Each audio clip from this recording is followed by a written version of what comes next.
बच्चों, आप लोग का हमारे यूट्यूब चैनल में स्वागत है। इस वीडियो में मैं लेके आई हूँ क्लास 9th मैथ्स का chapter 6 lines and angles exercise 6.2 का क्वेश्चन नंबर 5।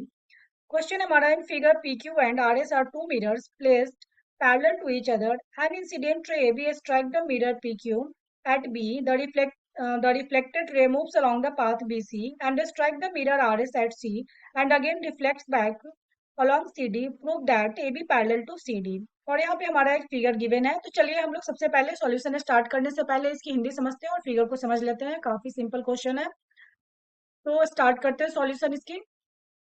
यहाँ पे हमारा बोल रहा है कि देखिए फिगर में PQ एंड RS दो मिरर है जो पैरेलल है एक दूसरे का, और यहाँ पे भी एक इंसिडेंट रे और ये इसकी BC रिफ्लेक्टेड रे है।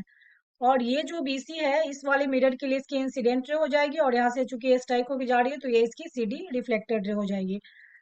तो हमें प्रूफ करने के लिए बोल रहा है कि AB पैरेलल टू CD। तो चलिए कर लेते हैं। इसके लिए सबसे पहले हमें छोटा सा एक कंस्ट्रक्शन करना है। यहाँ पे एक परपेंडिकुलर लेना है और यहाँ पे भी एक मैंने रफली लिया, आप लोग प्रॉपर स्केल और पेंसिल के थ्रू लीजिएगा।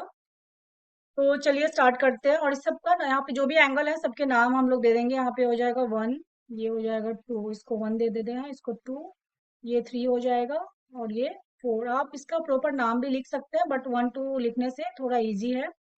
और यहाँ पे भी आप लिख सकते हैं, इसको M मान लीजिए, इसको N मान लीजिए, एक्स वाई कुछ भी आप मान सकते हैं, आपकी मर्जी।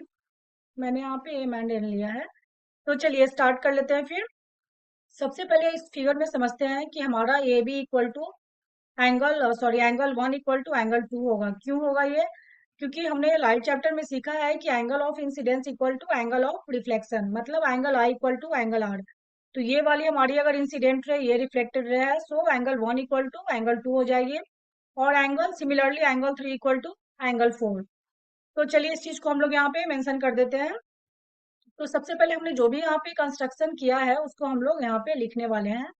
तो कंस्ट्रक्शन में हमने क्या लिखा है, लिया है कि बी एम किसके ऊपर पैरेलल है, ये PQ पे। तो इस चीज को यहाँ पे लिख देंगे।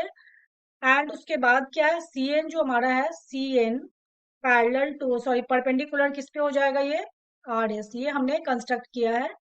जैसे हमने लाइट चैप्टर में सीखा था ना, incident ray and reflected and the normal, तीनों जो हमने एक ही प्लेन पे होते हैं। तो उसी चीज को यहाँ पे करने के लिए हमने यहाँ पे नॉर्मल के फॉर्म में यहाँ पे एक परपेंडिकुलर लिया है BM और यहाँ पे CN। तो चलिए यहाँ तक तो हमने कर लिया। अभी हम लोग लिख सकते हैं अगेन, क्या लिखेंगे कि BM also BM parallel to CN। ये क्यों होगा वो मैं यहाँ पे समझाती हूँ।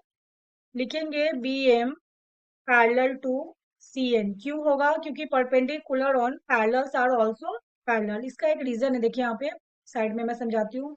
सपोज करिए दो पैरेलल लाइन है, तो यहाँ पे जो भी आप परपेंडिकुलर लेने वाले हैं कुछ भी, ऑल आर इक्वल। तो ये इक्वल भी होंगे एंड ऑल्सो पैरेलल, क्योंकि इसकी डिस्टेंस आपस में सेम होती है। तो ये इसका यहाँ पे कॉन्सेप्ट है। मैं इसको साइड में ऐसे कर देती हूँ। तो यहाँ पे इसको हम लोग लिख देंगे BM पैरेलल टू CN। ये हमारा हो गया। अगेन हमने यहाँ पे क्या लिखने वाले हैं, एंगल 1 इक्वल टू एंगल 2। क्यों लिखेंगे? अभी हमने बताया एंगल, और angle of incidence equal to angle of reflection. So right here angle 1 equal to angle 2। Again क्या लिखेंगे, यहाँ पे हमारा हो जाएगा similarly angle 3 equal to angle 4। Angle 3 equal to angle 4 क्यों होगा उसको आप यहाँ पे ब्रैकेट में लिख सकते हैं, according to law of reflection of light, law of reflection of light की वजह से, या फिर लॉ ऑफ रिफ्लेक्शन भी लिख सकते हैं। तो देख लीजिए अभी हमने ऑलरेडी यहाँ पे लिखा है कि BM पैरेलल टू CN। इसका रीजन भी मैंने इधर समझाया। तो BM पैरेलल CN है, इस चीज को ध्यान दीजिए। और ये भी BC इसकी ट्रांसवर्सल लाइन अगर होगी तो क्या हो जाएगा, angle 2 equal to angle 3 alternate interior angle की वजह से। तो चलिए लिख लेते हैं हम लोग यहाँ पे।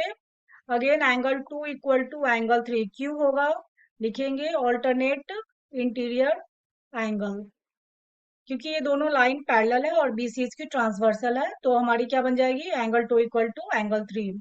तो हमने यहाँ ले लिया। अभी देख लीजिए आप यहाँ पे जो भी मैंने लिखा है, angle 1 equal to angle 2, angle 3 equal to angle 4 and angle 2 equal to angle 3। इसका मतलब है कि ऑल एंगल्स आर इक्वल, आपस में एक दूसरे में क्या है, सभी इक्वल है। तो इस चीज को हम लोग लिख देंगे, angle 1 equal to angle 2 equal to angle 3 equal to angle 4। ये सभी एंगल आपस में क्या है, इक्वल है। तो अगेन अभी देख लीजिए एंगल 1 प्लस एंगल 2 की बात करेंगे। देखिए यहाँ पे एंगल 1 प्लस एंगल 2 ये कौन सी एंगल को फॉर्म कर रही है, तो ABC। तो हम लोग अभी लिखेंगे इसके बारे में। ये किसके बराबर हो जाएगा, ये पूरी किसके बराबर हो जाएगी, ये दोनों के बराबर। तो चलिए कर लेते हैं। एंगल 3 प्लस एंगल 4 ऐसा आ गया। अब इसका नाम दे दीजिए, कौन सी एंगल फॉर्म कर रही है ये? तो angle A B C equal to क्या हो जाएगा? ये देखिए बी सी डी। तो लिख सकते हैं हम लोग यहाँ पे एंगल बी सी डी, ऐसा लिख दिया हमने।